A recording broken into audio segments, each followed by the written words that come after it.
del sector de energía y metales, del sector agrícola, básicamente materias primas en su conjunto, mucho interés en el cobre, que ha vuelto a máximos históricos, el aluminio, la gasolina, el platino, y luego veremos el café, cacao, soja y maíz. Bueno, pues vamos a meternos en faena. Recordad que primero empezamos con el repaso estructural de las cosas que están ocurriendo en los activos donde más operativa se realiza. Y aquí tenemos la reacción de Estados Unidos, que ha sido de momento más fuerte de lo inicialmente previsto, pero sobre todo por la velocidad, más bien por el salto este enorme que se produce aquí, que nos ha llevado al punto crítico. ¿Por qué le llamo el punto crítico? Hombre, pues porque el famoso doble techo que se formó tiene como neckline justamente la zona que estamos alcanzando ahora. ¿Vale? Ese es el doble techo, la proyección nos llevaba a niveles de 5.425 más o menos, todavía no hemos llegado a ese objetivo y por el camino se ha producido una fuerte recuperación que ha permitido que los RSI sobrevendidos se vayan a zonas neutras y yo utilizo un estocástico muy lento siempre. Si pusiésemos aquí un estocástico estándar estaría ya casi arriba, pero como yo utilizo uno muy lento, pues todavía queda bastante señal por desarrollarse. Y dices, bueno, ¿cómo analizas en price action de esto? Digo, bueno, pues de momento es muy interesante porque estamos viendo una corrección desde los mínimos, desde el máximo al mínimo de un 38-50%. ¿Podríamos llegar a meternos aquí? Por supuesto, por supuesto. A partir de aquí, ¿qué ocurre? Digo, bueno, si es un rebote, está perfecto porque la caída había sido sin parar. Hemos visto luego un rebote interesante, podría llegar a una zona de Fibonacci, respetar la antigua zona de suelos y desde aquí que se acometiese el nuevo movimiento a la baja para ir a buscar el objetivo final. Esa sería la tesis que yo hoy por hoy considero que tiene más sentido. ¿Por qué? Pues porque os recuerdo que a nivel semanal y a nivel mensual la situación sigue siendo muy delicada, con lo cual no sería raro que lo que estamos viviendo sea de momento una fase correctiva o de rebote. No hay ni sobreventa extrema en términos semanales, los cortes de estocástico siguen siendo claramente negativos. Bueno, puede pasar cualquier cosa, pero yo me inclino por pensar que tiene más sentido en este momento en trabajar con la idea de que aquí se va a frenar el rebote y va a empezar nuevamente la caída. Y eso encaja bastante bien con la percepción del Nasdaq. Dices, vale, ¿crees que podría haber algo más de subida? Por supuesto, podríamos llegar aquí. Sería el punto equivalente al que está llegando el SP. Una vez llegado aquí, es cuando empezaría el riesgo de retomar el movimiento hacia niveles inferiores y tendríamos en cuenta que de nuevo esta zona representa entre un 38 y un 50% de lo que es la corrección de Fibonacci de toda la caída previa. Y dices, vale, indicadores muy similares tanto en el Nasdaq como en el SP y la apuesta o el activo donde yo decía que merecía la pena jugar cortos no era en el SP ni en el Nasdaq, sino en el Russell 2000. En el Russell 2000, como veis, el proceso está siendo mucho más lento. Cabía la posibilidad de que aquí se frenase la recuperación y siguiese cayendo. Para aquellos que habíais vendido y que no queríais correr el riesgo de un retroceso tan grande, os decía, pues este puede ser el punto donde poner el nivel de stop dinámico, es decir, no capturas toda la caída, pero al menos te llevas una parte de la ganancia que tienes acumulada. Y el otro punto clave es este. Ese punto clave, que ahora mismo ya estamos en plena fase de alcanzarlo o de acercarnos a él, no cambia la estructura. O dicho de otra forma, la secuencia de máximos decrecientes, si llegamos a ese punto, sigue siendo exactamente la misma.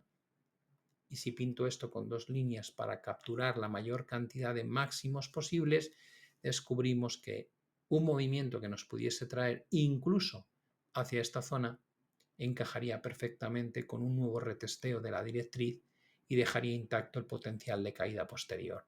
Evidentemente, esta subida extra sería para llevar los indicadores desde las zonas actuales a zonas de sobrecompra, pero ya sabemos que semanales y mensuales siguen siendo problemáticos. La pregunta que me hacéis es, ¿jugarías el movimiento de rebote? Yo no, pero ya sabéis que es que yo no estoy en la bolsa americana. Yo ahora mismo, mi única inversión en bolsa es China. Si hubiese una corrección que me guste en Europa, volvería a comprar también índices europeos. De momento no lo estoy haciendo. Creo que la situación de incertidumbre es extrema. Puede pasar cualquier cosa, podemos tener noticias malas, noticias buenas. pero hace mucho tiempo que aprendí a esperar a que el mercado venga donde yo quiero en lugar de perseguirlo. Y si no viene, pues busco otras alternativas de inversión tan válidas como la que puede ser la bolsa y que te puede dar retornos iguales o mejores. La tendencia, si finalmente se confirmase que esto no es un pullback, sino que realmente se ha acabado el movimiento a la baja, lo vamos a ver claramente con Eurostoxx 50. Este es un buen ejemplo. Dices, vale, teníamos un doble techo en el Eurostoxx 50, empezó bien y de repente el mercado se ha distorsionado muchísimo y dices, vale, ¿y ahora qué?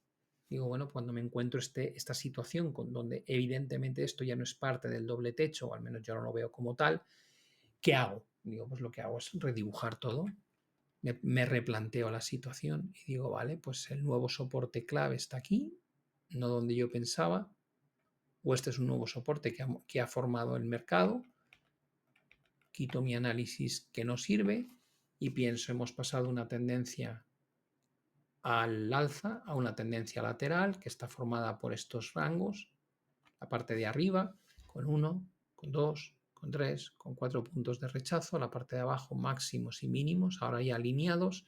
Si algún día se rompiese el soporte, evidentemente las connotaciones serían muy negativas, es decir, por debajo de este suelo, que es 5.300 más o menos, creo que podríamos ver correcciones significativas que nos alcanzasen la directriz alcista, esta que venimos viendo desde abajo, y ahí habría una gran oportunidad de compra en Europa. Este sería el escenario idílico, en mi opinión. Y ahí habría que comprar, se habría cumplido el objetivo plenamente de la proyección de este rango a la baja, si se da ese escenario, y ahí hay que comprar. Y la otra opción es que el mercado rompa por arriba el rango de consolidación lateral. Dices, vale, desarrolla un poco esto, esto de aquí arriba. Dices, vale, me vengo aquí, digo, en un gráfico 4 horas existe la posibilidad de que se forme una cosa que llamamos hombro, cabeza, hombro invertido de continuación, que es hombro, cabeza y hombro. Es como un hombro, cabeza, hombro invertido normal, solo que en lugar de aparecer abajo del todo en una tendencia bajista, aparece en la parte de máximos históricos. Y dices, vale, ¿es fiable? Sí, es muy fiable. ¿Qué haría falta para que esto funcione? Digo, pues tienes que conseguir romper aquí. O sea, que esto siga subiendo, rompa la zona de los 5.575 y entonces tienes un nuevo objetivo que es esto, proyectado hacia arriba. Y eso te daría la oportunidad de buscar una estrategia de trading para ganar un 5 y pico por ciento. En este momento, mi percepción es que estamos simplemente en un rango de consolidación lateral. No sé muy bien por dónde va a romper. No tengo ninguna prisa en adivinarlo. Este es el típico caso donde tienes un doble techo que se activa pero no se cumple y luego la formación evoluciona en otra cosa que aún no sabemos muy bien qué es, que podría ser un triángulo, que podría ser un hombro, cabeza, hombro invertido de continuación y que merece la pena vigilar para saber cómo hay que posicionarse a continuación. ¿Puede pasar eso en Estados Unidos? Podría ser que se invalide el doble techo del Nasdaq y del SP y que el mercado se vaya a buscar máximos históricos. Por supuesto, es una opción, pero esa opción es igual de válida que la de que el mercado luego rechace esto y llegue al objetivo o que incluso llegue más abajo del objetivo. Por lo tanto, lo que de alguna manera intento hacer siempre es determinar cuáles son los puntos que invalidan mi forma de analizar el escenario actual para no quedarme anclado en una idea que ya no sirve. Es decir, si se recupera este nivel, cambio mi análisis. Normalmente salto de estar pesimista a estar optimista o de estar optimista a estar pesimista. Digo, no, es malísima, es una malísima recomendación esa. A mí nunca me ha funcionado porque vienes con el sesgo anterior. Con lo cual, cuando el mercado pasa de un entorno negativo a positivo o positivo a negativo, yo paso de negativo a neutral o de positivo a neutral. Y hay mucha gente que te dice, te lo vas a perder. Digo, me da igual. Si es que por perderme un movimiento no ocurre nada. Hay 1000 movimientos todos los días en el mercado que yo no juego. 1000. en acciones, en sectores, en índices, en geografías, en divisas, en materias primas, en criptomonedas, que no las veo, que no las juego. Porque me voy a tener que obsesionar con un movimiento concreto. Y dices, vale. Entonces, lo que hago es una desintoxicación mental.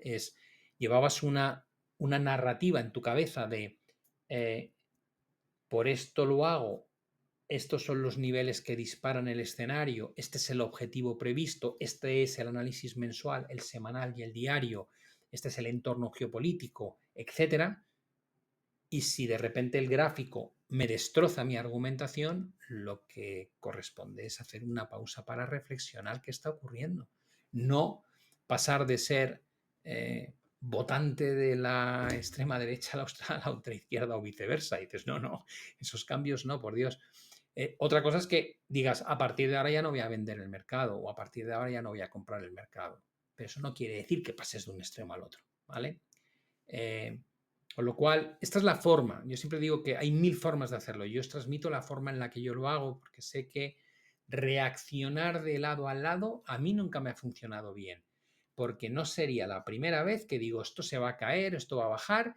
De repente el mercado reacciona más de lo que yo pensaba, se va por encima de mi cota y en ese momento, hace años, decía, hay que comprar que se va a máximos. Y compras y de repente el mercado se da la vuelta y empieza a bajar de nuevo. Y en ese momento es como si Messi tuviese, o Maradona, por hacer una alusión a un jugador más lejano y que no haya controversia con los equipos. Maradona te ha roto la cintura, ¿no? Y ya no sabes muy bien qué diablos tienes que hacer. Con lo cual, para mí esa zona neutra en la que dices, vale, ahora me lo tomo con calma y no expreso una opinión, es muy importante, ¿vale? Y eso os recomiendo que lo incorporéis, ¿vale? Sí, 0 a 100, 100 a 0 no suele funcionar muy bien, ¿vale? Bueno, vamos, vamos a continuar con el análisis propiamente dicho.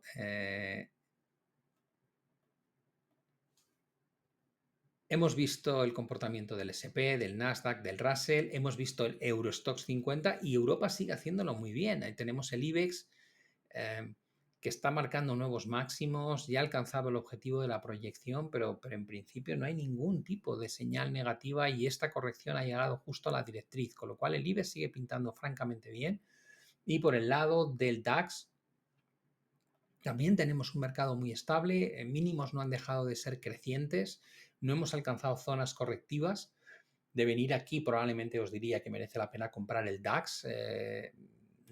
No parece que sea el escenario en este momento y habrá que vigilar, de la misma manera que vigilamos la parte de abajo, habrá que vigilar la parte de arriba, ¿vale? Porque es un análisis similar al que podríamos hacer con el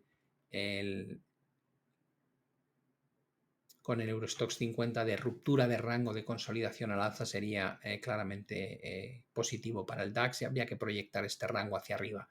Con lo cual, de momento, bolsa europea muy fuerte, muy aguantada, muy bien. El único que tenía formación de vuelta la ha negado, que era Eurostoxx 50. Siguen vigentes las formaciones de S&P y del Nasdaq. El más débil con diferencia en nuestro candidato para vender, que era el Russell 2000. Y luego tenemos el comportamiento del bono estadounidense 10 años, pocos cambios, como podéis ver, una situación bastante estable, muy poquita variación durante las últimas semanas, pero atentos porque esto podría ser una estructura tipo cuña. Voy a pintarla bien. A ver si me deja. No quería que la ampliase y no sé por qué no me está dejando.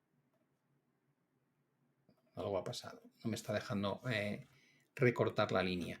Bueno, como decía, podría ser una estructura en cuña. Cuando alcance la directriz, no me extrañaría nada que podamos empezar a ver cierta presión de la rentabilidad hacia cotas más bajas. Ya veremos lo que ocurre. De momento no es acuciante porque ni estamos cerca de romper un soporte ni tampoco cerca de romper la directriz bajista, más bien en un comportamiento lateral y creo que se va a mantener en este entorno, al menos hasta que comencemos a entender hacia dónde va la guerra arancelaria a partir del 2 de abril. Y por el lado del comportamiento del Nikkei está en una zona muy interesante, es decir, si alguien quisiese jugar el escenario bajista Fijaos que lo que ha hecho el Nikkei es similar a lo que ha hecho el SP, no se ha cumplido el objetivo completamente, ha vuelto a la zona crítica, la antigua zona de soporte. Desde aquí, al igual que pienso en el SP y en el Nasdaq, que hay más probabilidades de restaurar el movimiento a la baja, en el Nikkei hoy por hoy también pienso de forma similar. Aquí la pregunta que normalmente me hacéis es, ¿y cómo lo juego? Y dices, bueno, pues plantéate cuál es tu recorrido hacia abajo, es decir, esto es lo que esperas ganar, 6,5, y a partir de ahí mira cuánto sería tu stop loss. Dices, si tú vendes aquí el Nikkei, vas a arriesgar cuánto, un 3,20, 3,15%. Este es tu stop, este es tu objetivo, esto es la mitad de lo que esperas ganar. ¿Te sientes a gusto con este nivel de stop? A lo mejor me dices que sí, a lo mejor me dices que no. Si esta relación riesgo-beneficio te convence, estás en un punto relativamente bueno para intentar ese movimiento a la baja. Evidentemente, como digo, va a depender mucho de las noticias que se van a ir desarrollando y el entorno no es nada fácil, pero el nivel está ahí. Y por el lado de China, el otro día me preguntabais si podía haber alguna corrección antes de alcanzar el objetivo que yo tengo a medio largo plazo y dije, no lo sé. Está bien una pequeña corrección, como podéis observar. Es pequeña para lo que ha subido, pero ahí está. Y dices, bueno, ¿te preocupa? Digo, no veo señales especialmente malas desde el punto de vista de los indicadores. Es cierto que aquí hay una divergencia que podría desarrollarse y provocar que la corrección se extendiese algo más en el tiempo, pero lo que más me importa es la secuencia de mínimos y máximos y hoy por hoy sigue siendo muy constructiva, tanto por los mínimos que están marcando cada vez sesgos más altos como por los máximos que, como podéis observar, también marcan sesgos cada vez más altos y que nos podrían llevar a alcanzar esta zona de resistencia. Si hay correcciones pueden ser severas, podrían incluso llegar aquí abajo, pero a priori eso no cambia la estructura que se ha desarrollado o la posibilidad, como algunos analistas empiezan ya a vaticinar, de que este movimiento de aquí, esto sea una especie de doble suelo. A mí me hace gracia que planteen ahora un doble suelo, porque eso quiere decir que lo que están pensando es que China podría subir, no lo que yo digo, sino que pueda subir todo esto. ¿Va a pasar? No lo sé, ojalá, yo sigo teniendo China, no he quitado nada de la posición, ¿vale? Con lo cual estaremos muy pendientes de lo que pueda ocurrir en los próximos días. ¿Cómo evoluciona el resto de los activos? Es decir, ¿qué está pasando con el dólar? ¿Qué está pasando con el petróleo, con gas natural, con el oro, la plata, Bitcoin y Ethereum?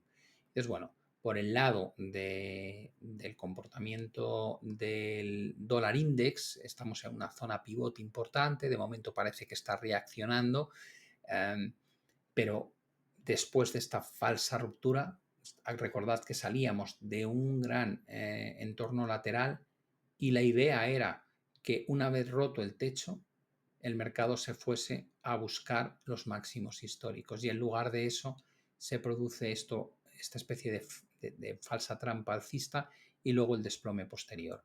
Estamos en tierra de nadie, estamos en el mitad del rango de nuevo y a mí me gusta incluso más verlo desde una perspectiva del euro dólar. Entonces, vale, el euro dólar a nivel semanal es bastante claro, ¿no? Dice, sí, está bastante claro que estamos en la parte de arriba de la estructura. Voy a limpiar todo aquello que solíamos utilizar y que ya es poco relevante, ¿vale? Y así hacemos el análisis directamente en limpio. Vale, esta es la foto de nuestro análisis anterior. Dices, vale, estamos en el canal descendente desde el año 2008 y en un momento dado se produce este evento. Este evento es muy importante a priori porque rompemos el soporte. Vamos a pintarlo un poco más ancho. Esto es mínimo, mínimo, mínimo. Rompemos el soporte y el mercado empieza a caer. Y la sensación es, se va a ir para abajo en esta proporción. Con lo cual este es el objetivo, volver a los mínimos anteriores. Pero en lugar de eso, poco después de la ruptura, el mercado hace un pullback casi perfecto, y hasta ahí la verdad es que es perfecto el movimiento del mercado, pero pasa esto. Y alguno, con muy buen ojo, Dice Pablo, ¿y si se forma un doble suelo aquí abajo? Y mi respuesta es, bueno, hasta que no rompa este techo, no es un problema. Así que sitúa tu stop loss aquí. Si has vendido, pon aquí tu stop loss. ¿Por qué? Porque si recupera esta zona pivote y se activa el doble suelo, no quieres perder mucho y das por fallida la venta y dices, vale, y esto es lo que ocurre.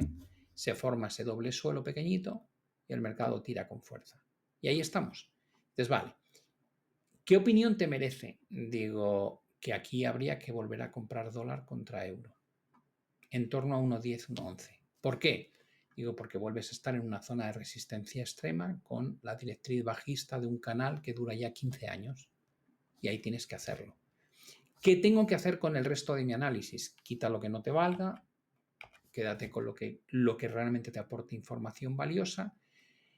Estas señales todavía podrían prosperar, es decir, podríamos perfectamente todavía tener un movimiento impulsivo desde aquí hasta aquí, y eso es lo que te generará la oportunidad de venta clara cuando llegues ahí arriba. Para entonces tendrás una sobrecompra extrema a nivel diario. ¿Es el momento de comprar dólar contra euro? Probablemente no, hay que esperar un poco más, pero nos estamos acercando a ese momento, ¿vale? Si esto lo mezcláis, me estáis preguntando por una estrategia relacionada con bonos. Si tú compras un bono, y lo digo porque la pregunta es, ¿qué hago con la divisa si compro un bono en Estados Unidos? Si tú compras un bono en Estados Unidos y vives en Europa, estás usando euros para comprar un activo estadounidense, ¿vale? Cuando tengas el bono, tú vas a tener algo que cotiza en dólares. Dices, vale, si yo tengo algo que cotiza en dólares y lo he comprado, ¿qué quiero que haga el dólar? Que suba. ¿Por qué? Digo, pues porque vale más mi inversión, ¿no? Cuanto más suba la moneda en la que yo he comprado mi activo, mejor. Y dices, vale, mientras tú detectes que el movimiento favorece al dólar, no cubres nada, ¿vale? Va a tu favor. En este gráfico dices, vale, ¿qué crees que va a pasar? Digo, yo creo que va a pasar esto. Esto es lo que me parece que encaja perfectamente. Y dices, de acuerdo.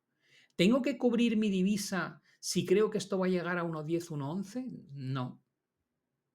¿Y si llega a 1.10, 1.11, cubrirías la divisa? Sí.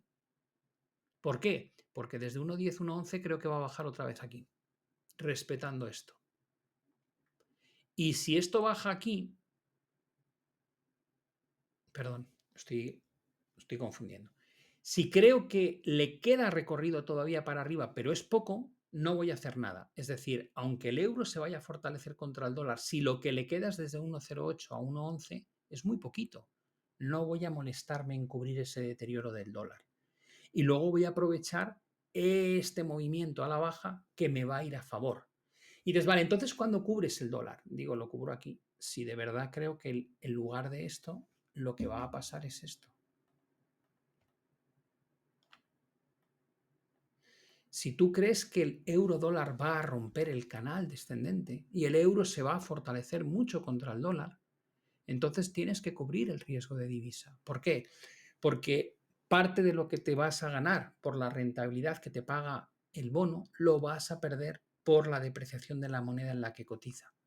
Con lo cual, por encima de 1,1280 es muy probable que tenga sentido comprarte euro dólar. Y dices, ya, pero si yo me compro euro dólar y rompe, digo, claro, si rompe hacia arriba, tu valor del bono va a ser cada vez menor porque se va a depreciar el dólar contra el euro. Pero como habrás comprado euro dólar, lo que pierdes por el tipo de cambio lo recuperas por tu posición en divisa.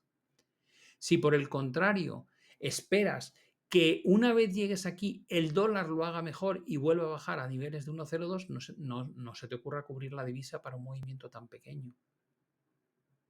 ¿Vale?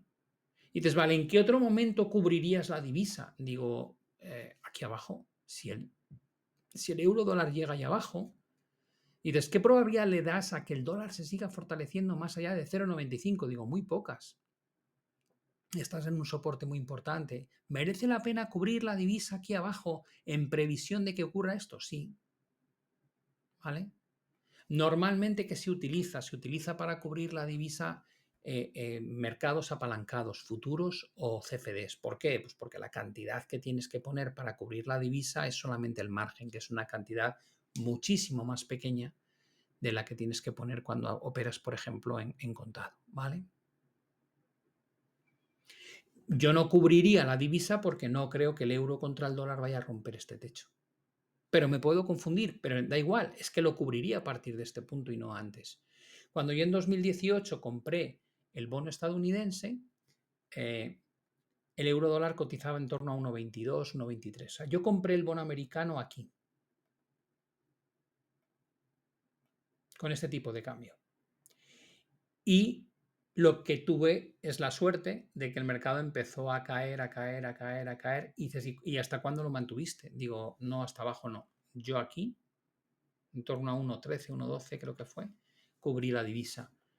Y dices, vale, ¿por qué la cubriste aquí?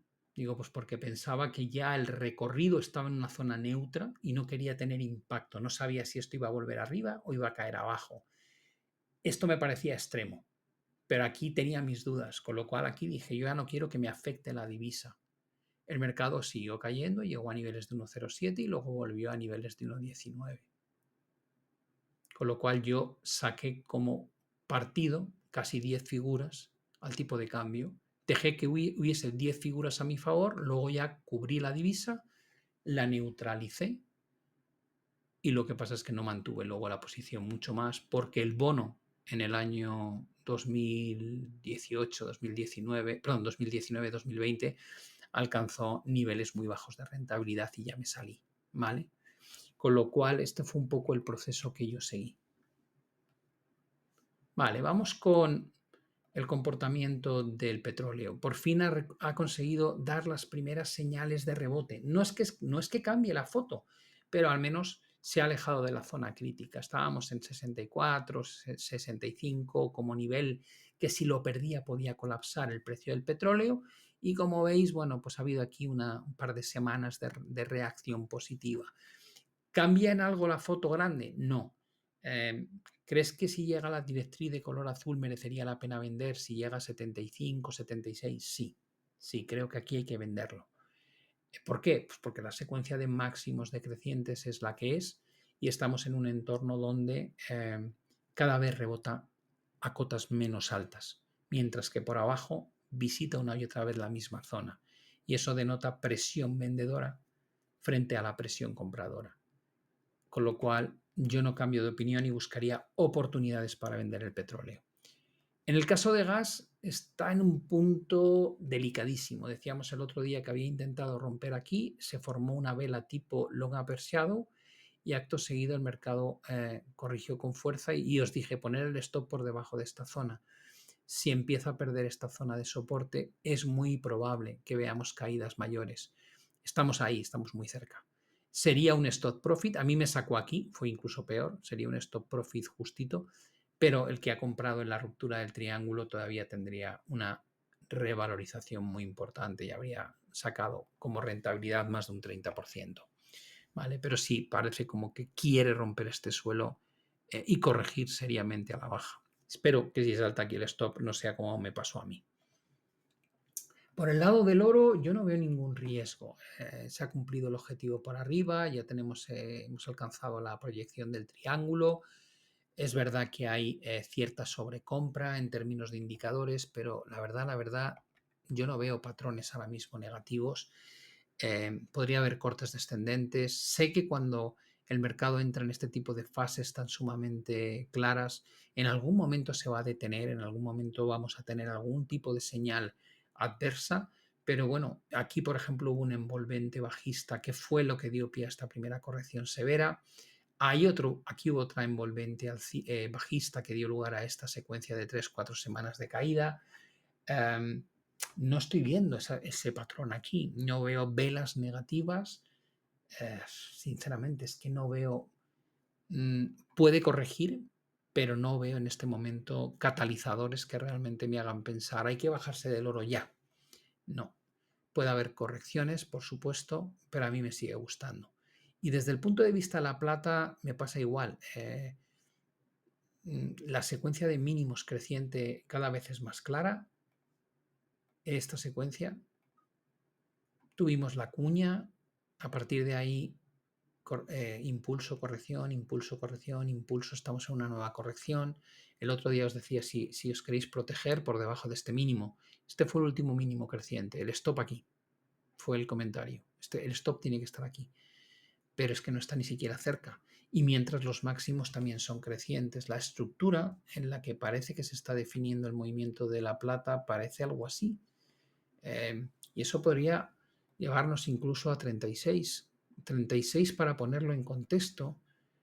Voy a poner un semanal.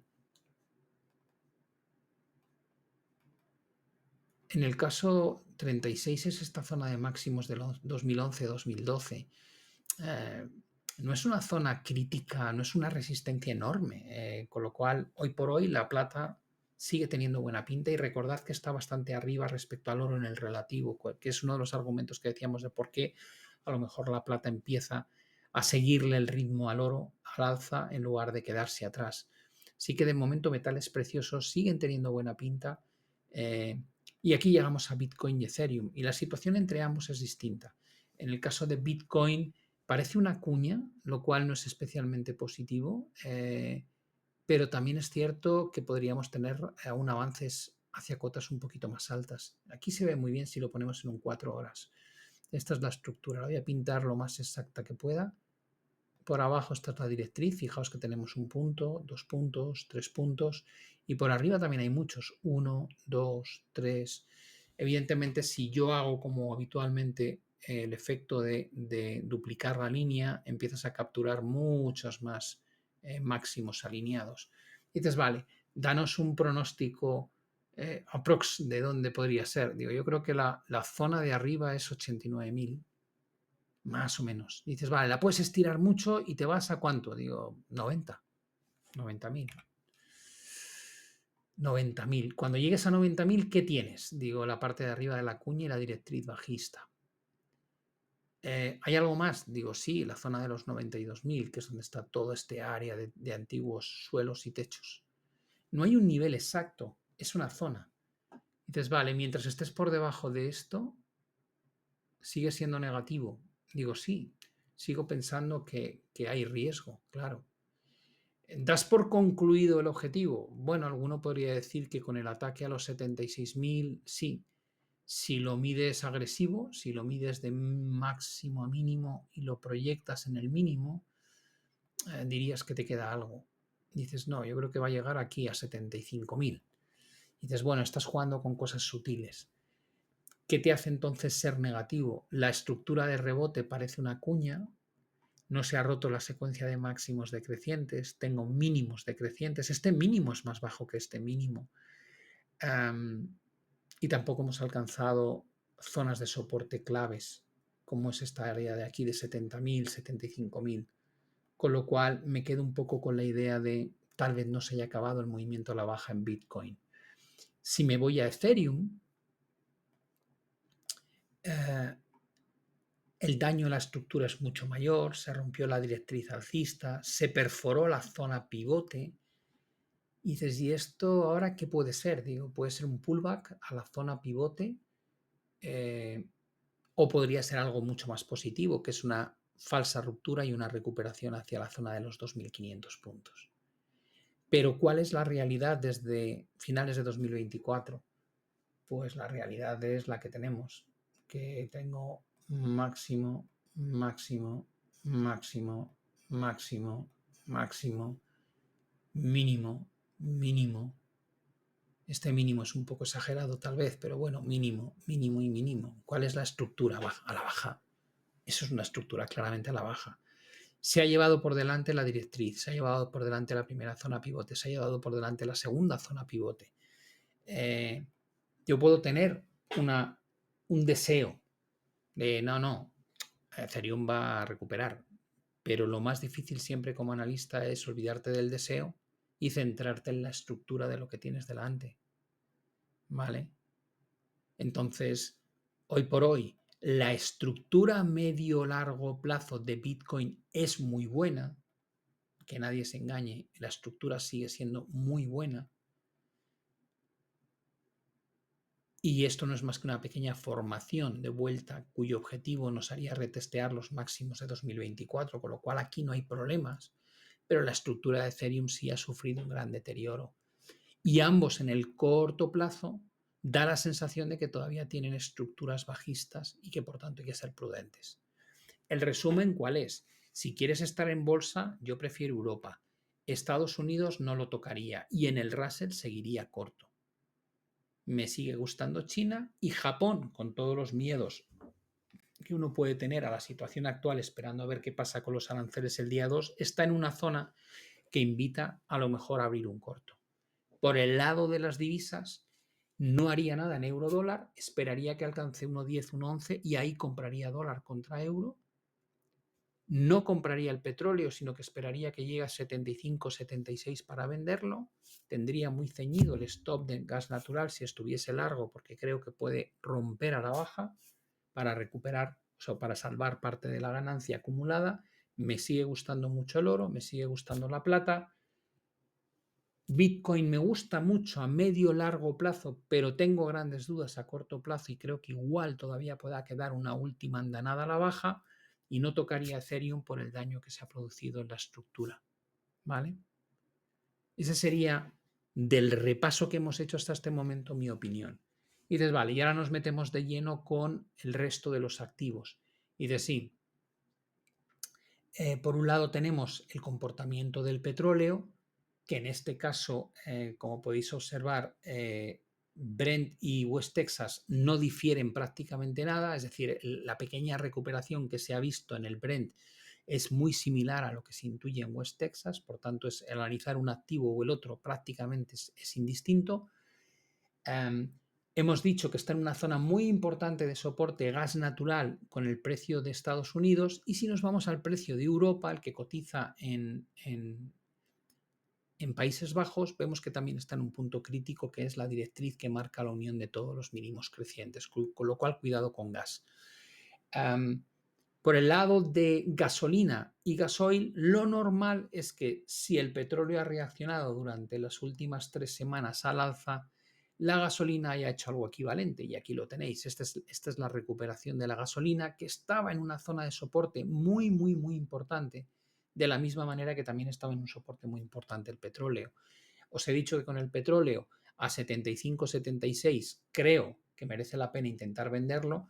En el caso de la gasolina, creo que aquí merece la pena intentar venderlo. ¿Por qué? Pues porque estás en la directriz bajista, muy cerca de la zona de resistencia, no hay una formación propiamente dicha y proteger la venta por si rompe aquí cuesta poco.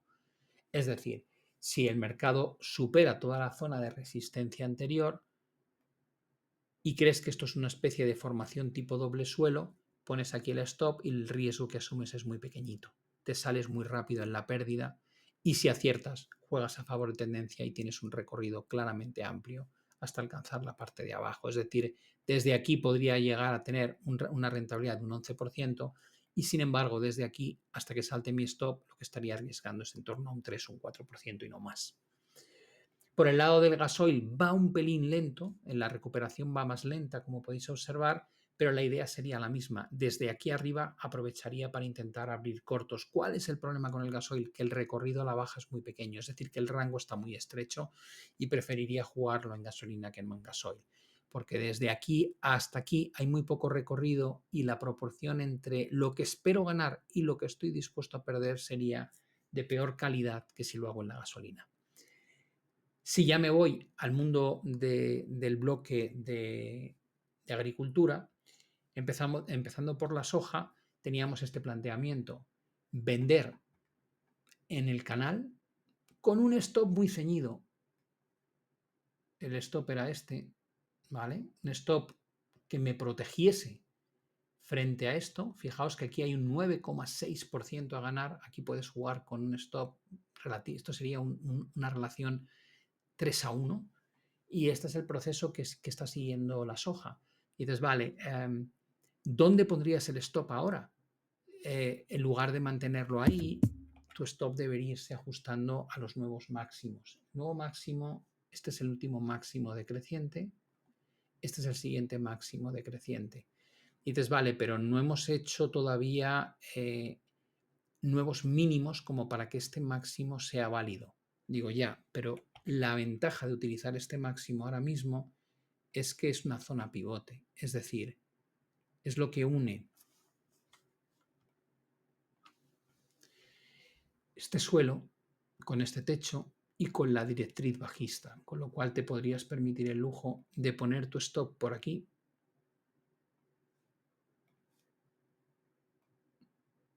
y te estarías protegiendo con la zona pivote y con la directriz bajista.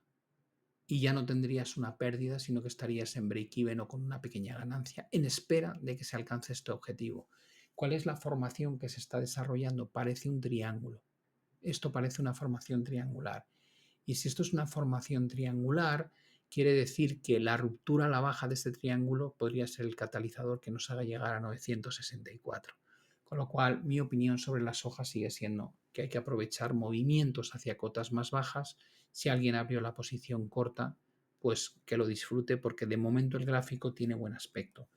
En el caso del aceite de soja, la idea era aprovechar este techo pensando que desde ahí se produciría una caída y la detección de esa caída era cuando se perdiese el último mínimo creciente que se produce aquí.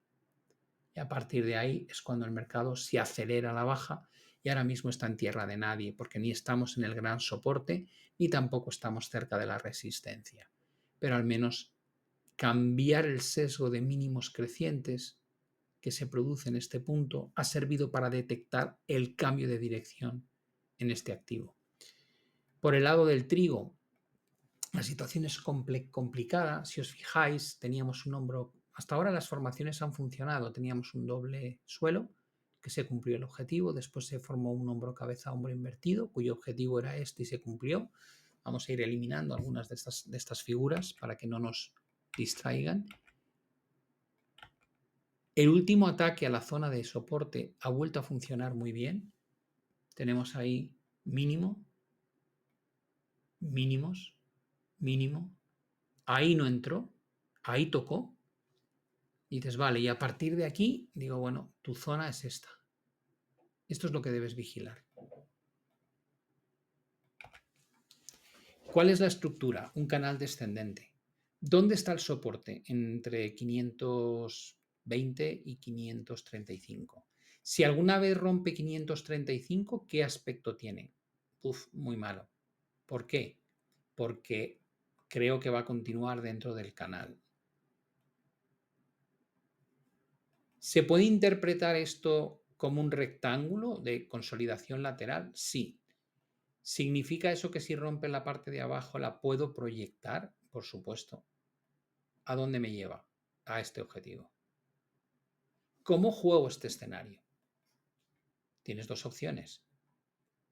Buscar el posicionamiento en la ruptura cuando rompa este suelo o intentar aprovechar movimientos hacia la parte de arriba del canal para abrir cortos.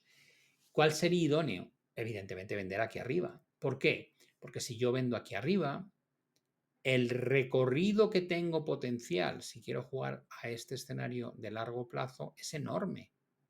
Podría estar buscando proyecciones de casi un 28%. ¿Qué coste tiene para mí si me equivoco? Si yo abro un corto aquí, me voy a proteger por encima de estos dos máximos. Para ganar un 28 arriesgo un 7. Es una relación muy buena. Tengo una relación 1:4. Y dices, vale, con lo cual ya sé dónde me gustaría vender si repunta el trigo y la opción de meterme vendiendo si pierde este suelo. Esas serían las estrategias que me parece que tienen sentido. Y dices, vale, y con el maíz, digo, en el caso del maíz, el comportamiento del mercado es mucho más lateral. ¿Por qué? Pues porque se han producido la ruptura del canal descendente, lo cual es muy positivo, pero también la ruptura de la directriz alcista. Y eso me deja un poco en terreno de nadie. Dices, vale, pero ¿lo ves mal? Digo, no, no lo veo mal. De hecho, de toda la subida, la corrección que hemos tenido es de un 50%, lo cual está bien. Entonces, ¿habría que comprar? Digo, vuelve a llevarlo siempre a la relación riesgo-beneficio. ¿Dónde querría mi stop? Por debajo del 61,8. Mi principal argumento es Fibonacci. Dices, vale, si yo compro aquí y le tengo que poner un stop por debajo de Fibonacci del 61,8, tengo que arriesgar un 7%. Si el argumento es que vamos a volver a máximos, lo que tengo a ganar si vuelvo a máximos es un 11. ¿Tengo una relación 2-1? No. Lo cual me exige tener una visión mucho más positiva de la que tengo. Para poder justificar meterme aquí, al menos necesito un objetivo de un 14. Puede ser, sí. Alguien me podría decir, proyecta el canal, Pablo. Puedes jugar toda la proyección del canal, en cuyo caso, como ves, te sale una relación riesgo-beneficio muy positiva. Si esta es tu visión de mercado, si crees que vas a ver la proyección del maíz hacia el objetivo de la ruptura del canal, tal vez no es mal momento para entrar, pero yo no lo veo claro. Y hay veces que estas cosas me las preguntáis mucho. ¿Y por qué no? Digo, no lo sé. Hay veces que esto es como cuando te presentan a alguien y te dice, ¿me ha caído bien o me ha caído mal? O no me ha caído. Y dices, ya, ¿pero por qué? Y dice, no lo sé, es puro sentimiento. Yo veo este gráfico y esta caída me parece demasiado agresiva. No me gusta que la corrección sea tan sumamente agresiva como la que ha habido aquí. Y eso me deja descolocado. Y esto me parece también un aspecto de triángulo, con lo cual me da la sensación de que le queda un impacto a la baja. Y al final, ¿para qué voy a forzar cosas que no me convencen? Si no me convencen antes de meter el dinero, cuando meto el dinero sé que me entran muchas más dudas. El azúcar está en tierra de nadie. Si perdiese algún día este soporte, evidentemente sería malísimo, pero aquí yo aprovecharía e intentaría comprar. Es un soporte muy bueno. De la misma manera que aquí arriba intentaría vender aprovechando la directriz, con un stop por encima del máximo anterior. Con lo cual jugaría básicamente que no va a salir de este rango. En el caso del café, que tenéis mucho interés, el planteamiento era comprar aquí. Aquí la idea era, hemos comprado aquí porque ha vuelto a la directriz que antes actuaba de techo, máximo, máximo, máximo y máximo. Ahora convertido en mínimo, ahí. Y ese es el punto de compra. ¿Cuál es el stop? Por debajo del 61,8. Me juego un 5%. ¿Cuál es el objetivo? Que vuelva a máximos, ganar un 15. ¿Cuál es mi relación? Si arriesgo un 5 para ganar un 15, tengo una relación 3-1. ¿Qué ha pasado? Que el mercado tira, pero no alcanza mi objetivo y luego vuelve a corregir. ¿Dónde se frena? Donde tenía que frenarse. En, de nuevo, la directriz que antes actuaba de techo, que ahora actúa de suelo. Bueno, pues no tiene mala pinta, ¿no? ¿Dónde pondría mi stop? Por debajo de este, es decir, mi stop ya no está aquí, mi stop está aquí, por debajo de este último mínimo creciente. ¿Por qué? Porque estoy utilizando para defenderme la propia directriz del canal y se ha confirmado con dos apoyos. Si fuese muy conservador, me mantendría con el stop por debajo del 61,8. Si quiero quitarme presión de encima y decir, bueno, ya en el peor de los casos solo pierdo un 1,5, podrías subir perfectamente tu stop aquí. 1,5, 1,40 de stop y seguirías teniendo el objetivo intacto. Con lo cual el café sigue pintando bien. El cacao. Cacao, cuando rompió este soporte, ¿os acordáis del suelo convertido en techo? Y luego nuevo suelo, y nuevo suelo, y nuevo suelo, y nuevo suelo. Y aquí decíamos, igual aquí se frena. Esta es una zona a vigilar, pero no es seguro que se frene aquí, podría llegar aquí abajo. ¿Qué es lo que miramos? Lo que miramos es la estructura, porque tenemos localizado zonas donde consideramos que podría haber una reacción, pero no siempre se dan. Y dices, vale, yo tengo un techo, y otro techo, y otro techo, y otro techo, y otros techos, y otros techos. ¿Cómo son? Todos a la baja.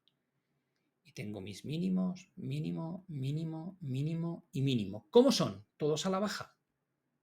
Y dices, vale, pues no es el momento. Dices, ya, pero es que aquí pensé que iba a rebotar en esta zona. Digo, ya, yo también, que podía ser una zona de rebote, lo tenía claro, pero no está pasando. Dices, vale, quítate la presión. Y dices, vale, ¿qué me quedo? Nada, una continuidad a la baja que tiene como siguiente objetivo una zona súper buena. ¿Por qué?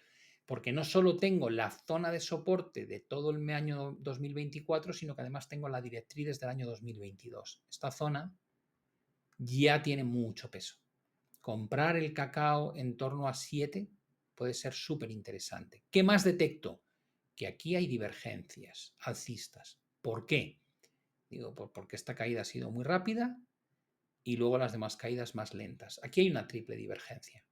¿Cómo lo sabes? Digo, pues por la estructura del precio. Y dices, vale, ¿dónde la ves? Digo, aquí. Mínimo, mínimo, mínimo, mínimo, mínimo, mínimo y mínimo, cada vez más altos. Tienes tu divergencia. Voy a quitar esto para que lo veáis mejor. Ahí tienes tu divergencia. Y dices, vale, y has roto la directriz en RSI. Digo, sí, empiezas a tener claros indicios de que esto va a irse para arriba. ¿De qué falta? O que llegue aquí, al gran soporte, o que antes de llegar aquí cambie la estructura. ¿Cómo detecto el cambio? Cuando empieces a hacer máximos crecientes y mínimos crecientes en lugar de lo contrario. Si yo me voy a un 4 horas,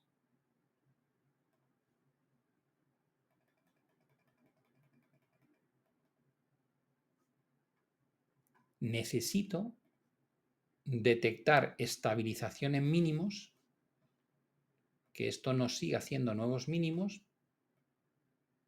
y que el mercado comience a hacer nuevos máximos. La primera señal por encima de 8.35. Si rompe 8.35 es un primer punto. ¿Dónde lo confirmo seguro? Por encima de la zona de mínimos y máximos, por encima de 8.66. Y eso me permite establecer ese posible recorrido hacia cotas más altas, favorecido por lo que está pasando en el indicador, pero mientras esto no pase, mi riesgo sigue siendo este. Y desde ahí esperaría esto. Ese sería mi análisis.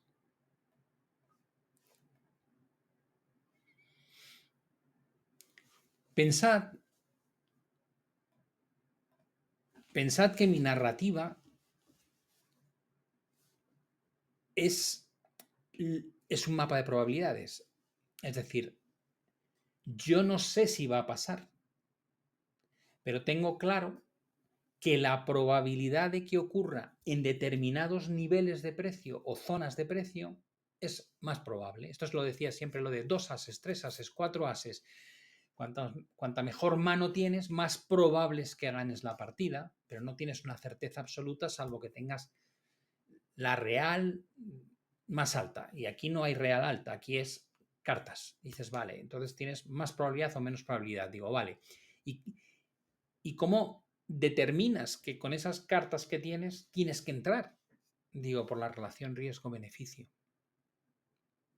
O dicho de otra manera, si estuviésemos jugando al póker, por lo que hay encima de la mesa. ¿Cuánto me cuesta ir? Claro, si me cuesta ir 5 euros y tengo buenas cartas, digo, pues ¿cómo no voy a ir? Si mi stop está controladísimo, claro que puedo ir. Aunque me salga mal, no pasa nada. Pero si tu stop es así de grande, más vale que te salga bien. Entonces, en el momento en que entendéis esta parte, te quitas un montón de presión de encima, porque ya la idea no es tengo que acertar cada vez que me meto. Dices, no, no, no. Tengo que perder muy poco cuando me meto y me equivoco. Y tengo que conseguir un resultado razonablemente bueno cuando me meto y acierto. Ese es el juego. No es el juego que te venden por internet. Este es el juego. ¿Cómo gana un gran tenista un partido? Cuando escuchas a Nadal, a Djokovic o a Federer, muchas veces en el repaso del partido te dicen, es que ha jugado muy bien los puntos clave. Es que han sido 12 puntos. Pero es que esos 12 puntos han sido la bomba, ha sido lo que ha determinado la balanza. No pretendes ganar todos los puntos, quieres ganar los puntos que importan. Entonces, en este caso, en esta metáfora que me he inventado, sería decir, No, no. Tú vas a fallar muchas veces, pero no pasa nada si fallas yendo 15 a nada o 0-0. Ahí no es un problema. El problema es cuando fallas y vas 6-5, tie break y no puedes perder ese último punto porque pierdes el set entero. Ese punto no es un punto cualquiera. Pues aquí es un poco igual. Es como decir, ¿dónde optimizo mi toma de decisiones? Y eso es una función de cuántos argumentos tengo, cómo soy capaz de vestirlo y cuál es la relación de lo que arriesgo respecto a lo que gano. Esa es la clave. ¿Vale?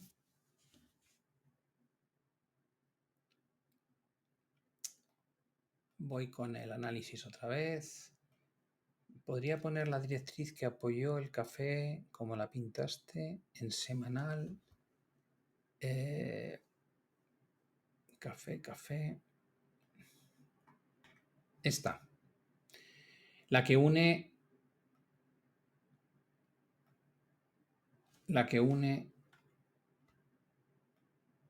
Perdonad, que esta me sobra. Este máximo, con este máximo, con este máximo, con este y con este. Y ahora se ha convertido en soporte y soporte. Este es un diario. Este es el semanal. Son los mismos puntos. Máximo, máximo, máximo, máximo, máximo, mínimos. ¿Vale?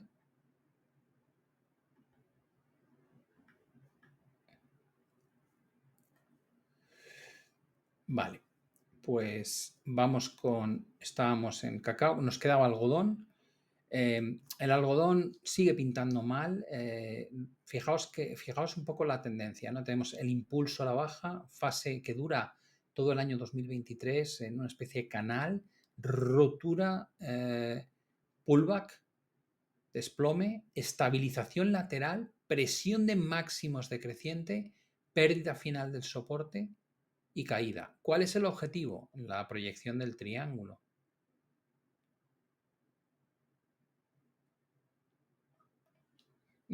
¿Cuál era el stop original? El stop original por encima del último máximo creciente, este de aquí. Luego es el mismo máximo y ahora es un poquito más bajo, pero este no está confirmado. Hace falta que esto caiga por debajo de este mínimo. Entonces, vale, entonces, ¿cuál es mi punto de defensa? Digo, tu punto de defensa sigue siendo este. ¿Cuánto arriesgo si vendí en la ruptura? Si vendiste en la ruptura tienes una pérdida de un 4 contra un 10,9 de ganancia. Tienes una relación superior a 2-1. Con lo cual, seguir corto de algodón tiene sentido. ¿Vale? Bueno, me decís que el gráfico del algodón es horrible. Digo, lo puedes maquear. Siempre se pueden hacer estas cosas. Mira, te lo voy a pintar para que se entienda. Fíjate cómo se... El tema de los gráficos es muy importante que entendáis que hay una subjetividad bastante grande cuando analizamos, ¿no? Yo puedo pintar esto y decirte, fíjate, es que te lo puedes traer aquí y decir, fíjate la presión, quito todas las líneas que tenía antes y me quedo solamente con esto. Y te digo, tendencia a la baja, máximos decrecientes, mínimos planos, ruptura, pullback y queda todo el movimiento hacia abajo pendiente. Y de hecho lo puedo extender porque ahora ya no estoy tomando el punto de origen de antes, sino más ancho. Y me vengo aquí, entonces tengo una relación espectacular. Estoy jugando con las líneas, pero ¿cuál es la realidad? Que al margen de cómo juegue con las líneas, máximo, máximo, máximo, máximo, máximo, máximo, máximo, máximo, todos son a la baja. Por eso me empeño tanto en deciros, la estructura es la que manda. La estructura del gráfico te dice, luego tú ya lo pintas para que quede precioso y que la línea coincida y que sea la ruptura y el pullback y el movimiento ideal, pero es la estructura de price action lo que te va a decir si estás o no en el lado que debes. Cuando hablamos de metales, que es el bloque que nos falta, tenemos el comportamiento del platino. La idea era que se va para arriba porque viene de respetar la directriz que une los mínimos crecientes y ha roto esta estructura que decíamos que podía ser como una especie de hombro, cabeza, hombro invertido, pero este hombro, cabeza, hombro invertido no está en una tendencia bajista, con lo cual es menos relevante. Pero aún así lo teníamos en cuenta y decíamos tal vez desde aquí el mercado se apoye en esa directriz y tire. Es de esos gráficos donde diría aquí a muerte, no, todo lo contrario, es un gráfico donde veo un estancamiento lateral brutal. Y cuando te pones en contexto dices, oye, perdona, Pablo, que desde el año 2021 esto no va a ningún sitio y que encima está cotizando en mitad del rango, que esto se mueve entre 840 y 1150 y estamos justo en medio.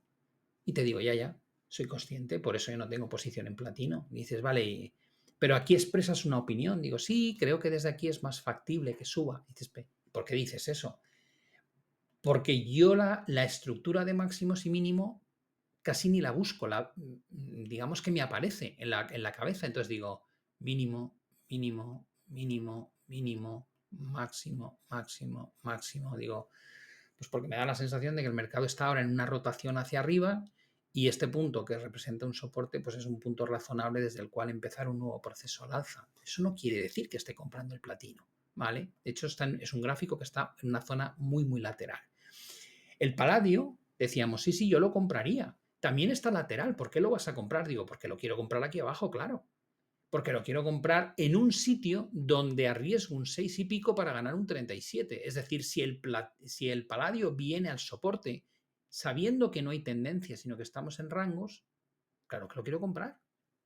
Pero si no llega aquí abajo, no voy a hacer nada. ¿Vale? Y dices, bueno, y el cobre, porque el cobre va como una moto, digo, el cobre está desatado. La última gran oportunidad, ¿dónde fue? Aquí abajo. ¿Por qué? Pues porque estábamos en la directriz alcista y en una zona de máximo, máximo, mínimo y mínimo. Aquí tenía zona pivote más directriz. Y dices, ¡joa! Ahora se ve muy bien. Digo, no, claro, ahora sí, pero es que evidentemente el problema es que aquí el sentimiento es justo al contrario. Y dices, vale, y ahora la estructura, digo, vuelve a hacer tú el ejercicio. Mínimo, mínimo, mínimo, máximo, máximo, máximo y máximo. Y dices, vale, entonces te gusta. No, lo que digo es que el cobre tiene una tendencia de largo plazo alcista. La estructura de largo plazo es esta, es claramente alcista, y por otro lado tiene una estructura desde el año 2022 alcista, más marcada aún. ¿Cuál es el problema en este momento? Que vuelve a estar en la zona de techos. Máximo histórico, máximo histórico, máximo histórico, máximo histórico, máximo histórico, máximo histórico y máximo histórico. Entonces, vale, entonces hay que vender ni de broma, no tienes que vender ni de broma, pero tienes que ser consciente del riesgo que hay. Y dices, vale, ¿cómo lo gestiono? Digo, vete a un gráfico diario y dices, ya, pero es que el último mínimo está lejísimos. Digo, vale, pues vete a un gráfico 4 horas. Y dices, vale, ¿y ahora qué gano con esto? Digo, ganas que puedes, si de verdad estás en una zona de mucho riesgo y lo que te pide el cuerpo es proteger tu posición, puedes hacer el mismo ejercicio que hemos hecho a nivel diario en 4 horas. Mínimo, mínimo, mínimo, mínimo, mínimo y mínimo. ¿Quieres proteger de lo que llevas ganado? Pues stop por debajo de ese mínimo. Claro. Si pierde este mínimo, la probabilidad de que comience un proceso correctivo de cierto calado es muy grande. Protégete aquí. Si el mercado sigue como una moto para arriba, sigues aprovechándote del movimiento, pero sabiendo que estás en una zona de tremenda resistencia histórica, probablemente es prudente empezar a poner stops ceñidos para que no se te escape parte de lo que llevas ganado. Entonces, vale, el zinc se sigue moviendo en un entorno muy lateral. Siempre decimos, si llega aquí, comprar. ¿Por qué? Porque te puedes proteger por debajo de la base del canal con un stop de menos de un 10%. Y desde aquí, rotar a la parte de arriba supone ganar un 25%, lo cual está muy bien, es una relación 2,5 a 1. ¿Ha llegado aquí abajo? No, ha estado muy cerquita, pero no ha llegado. Bueno, pues esas que guardas ahí en la mochila, si llega, la montas. Si no llega, no haces nada. El níquel. Dices, vale, ¿en el níquel te gusta? Digo, en el níquel habría saltado el stop porque yo habría vendido. Es decir, en el níquel habría buscado que la pérdida de este suelo iba a desatar un movimiento a la baja de un 14%.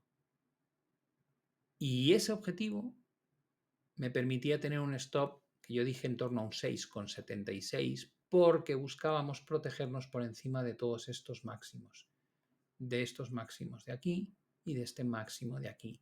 El problema está aquí. El mercado superó esos techos, saltaría el stop. No ha cambiado la estructura en sí del canal, pero tú estás fuera. ¿Y esto te va a pasar más de una vez? Digo, sí, claro, cuando tú buscas relaciones riesgo-beneficio muy satisfactorias, quiere decir que tu stop normalmente lo estás poniendo ceñido. Y si el mercado se extiende más de la cuenta, es altamente probable que te saque. ¿Cuál es la ventaja? Que con una relación 2-1, con que acierte 4 de cada 10 me vale, con una relación 3-1 puedo acertar el 25% de los trades y aún así gano dinero. ¿Vale? Con lo cual no me importa que me saque en momentos determinados. Cuando pasa esto de que se pierde un soporte muy importante y el mercado lo recupera, yo normalmente lo que hago es lo que os he dicho antes. Me tomo una tila y un periodo de reflexión. Intento borrar mi análisis lo más posible, no quedarme más que con las líneas que considero estrictamente válidas y así intento eliminar de mi cabeza el comportamiento que tenía asignado de antes. Es decir, intento no arrastrar la misma idea una y otra vez, sino decir, bueno, está claro que estoy en la parte de arriba de un canal descendente, que hay un nuevo soporte, pero venimos de romper los últimos máximos. Bueno, pues me voy a esperar a ver si esto acaba rompiendo el canal hacia arriba o se retoma el movimiento a la baja y se pierden los suelos. De momento no voy a tomar ninguna decisión concreta. Y con el caso del aluminio, lo que tenemos aquí es un rango de consolidación lateral desde mediados de 2022. Venimos de tocar la parte de arriba. Es una zona que se puede utilizar para vender. Ya sé que tengo que poner mi stop loss muy ceñido por encima, porque si se llegase a romper este techo vamos a ver una subida del precio del aluminio muy grande. Y ahora lo que estaría vigilando es la oportunidad por el otro lado. Es decir, ¿merece la pena jugar ese posible doble techo? Si rompe aquí, ¿va a caer hasta aquí? ¿Que es la proyección del doble techo o no? Esta sería la pregunta. ¿Merece la pena jugar esto o no? Yo para mí no para estos recorridos, pero es una posibilidad de trading, evidentemente. ¿Qué hace falta? Que rompa el suelo, que rompa la directriz y a partir de ahí veríamos una rotación hacia cotas claramente más bajos. ¿Vale? Y ya nos metemos en el bloque donde tenemos el comportamiento del uranio, que como veis es muy técnico. Tuvimos el doble suelo, anteriormente el hombro, cabeza, hombro, el triple techo. La proyección del triple techo es esta. Dices, vale, ya hemos llegado a la proyección del triple techo, con lo cual las últimas 3 formaciones que se han formado han alcanzado objetivo, todas ellas. Dices, vale, ¿y ahora dónde lo ves? Digo, ahora creo que no hay que hacer nada. No tenemos formación, la situación de los indicadores está en una zona neutra, no hay ningún tipo de patrón concreto que se pueda jugar. Yo no haría gran cosa. Es normal que de vez en cuando atravesemos por fases donde no hay patrones gráficos identificables. Y por el lado del litio, está también en zona neutral, está en una zona, fijaos cómo se está moviendo esto, ni estamos en la directriz de arriba, ni estamos en el soporte claro. Creo que aquí no merece la pena hacer grandes cosas, con lo cual en estos dos activos simplemente los vigilaría por si se acerca alguno de los extremos por arriba y por abajo, que es cuando realmente surgen oportunidades importantes de hacer algo. Y lo único que quería comentaros es la relación, acordaos, que hay entre el comportamiento del cobre y el comportamiento de la bolsa china. Hemos tenido una subida muy, muy fuerte por el lado del cobre. No sé si eso está anticipando que tal vez en la bolsa china podamos tener todavía un comportamiento algo más positivo que nos ayude a alcanzar esa directriz bajista y ahí estaríamos alcanzando niveles críticos simultáneamente por los máximos históricos del cobre con esa directriz tipo cuña y en el caso de China un ataque a la directriz bajista de largo plazo que tiene el índice desde hace 8 o 9 años.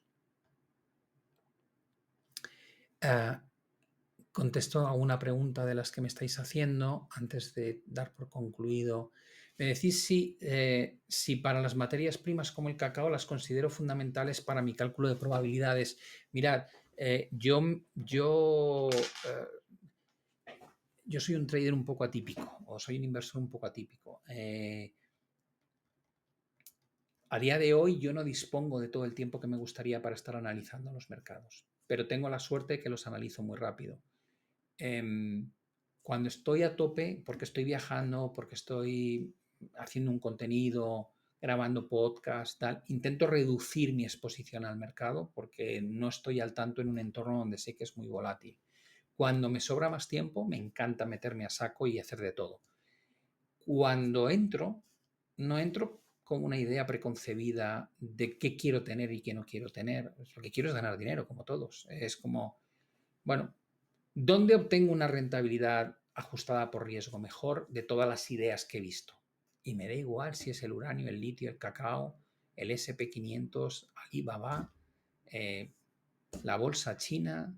Algunas tienen un sesgo de largo plazo y son muy agradables porque tienen un análisis muy concienzudo debajo que no cambio con el tiempo, dura mucho tiempo esa argumentación, como la del oro, como la de las criptos, en el caso de la parte, digamos, que no he quitado, o como la de China, pero luego hay otras que son puro trading, donde realmente dices, bueno, llega a una zona donde la relación riesgo-beneficio merece la pena. Cuando es trading me da igual lo que sea,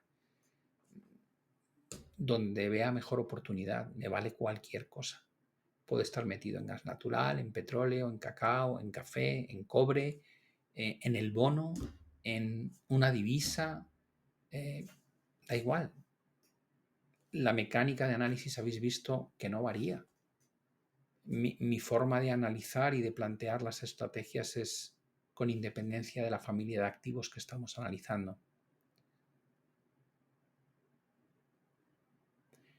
Es saber si la posición para yen sea neutra. No, Marcelo, no termino de entender la pregunta, ¿vale?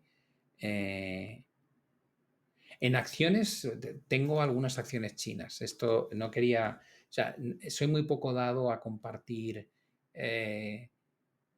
mi cartera en su totalidad. Os he contado el 90% de lo que tengo.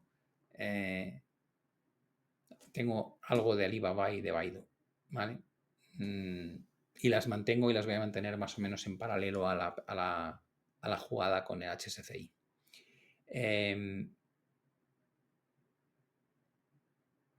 Las CDBCs de los bancos centrales, bueno, ya hablaremos, haré algún vídeo sobre esto.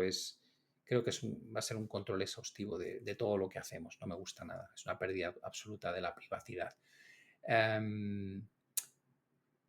El estaño no lo tengo, ni lo tengo localizado. ¿Alguna otra pregunta que estoy intentando ver si puedo contestar antes de despedirme?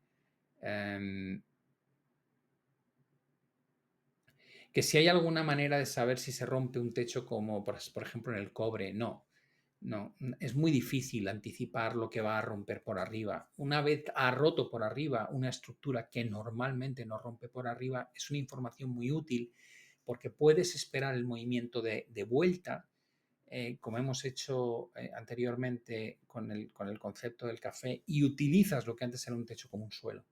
Con lo cual, no es fácil anticiparlo, pero si finalmente se produce, te da un nuevo suelo que es muy valioso, porque además es un suelo que surge en una zona muy alta del gráfico, ¿vale? Vale, me alegro que os guste el cambio de set. He tardado en hacer un poco más chulo la parte trasera del estudio, pero bueno, veo muchos comentarios al respecto con el gráfico, con la estantería y tal. Bueno, pues me alegro un montón que os satisfaga. A mí también me ha hecho mucha ilusión cambiarlo.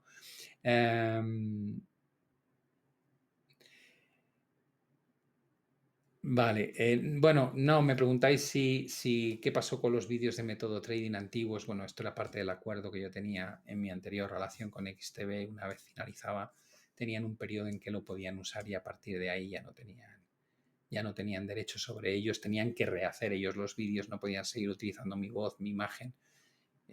Supongo que por eso no están ya. Bueno, pues como siempre, os hago un look final para que veáis la cantidad de cosas que hay ahí, que normalmente no se ven. ¿Vale? Ahí tenéis toda la gama de libros, de algunos premios, etcétera. Bueno, como siempre, muchísimas gracias a todos. Un placer daros un seminario más esta semana. Y estaré en Valencia, por si hay alguien que está en Valencia con IG el jueves, dando una conferencia el jueves por la tarde, este jueves, esta semana. Lo digo por si alguno está allí, que sepa que voy a andar por ahí y tenéis la información de ese seminario en la web de IG. Como siempre, gracias a todos, suerte con las inversiones y nos vemos ya en la próxima emisión. Un saludo y hasta la vista.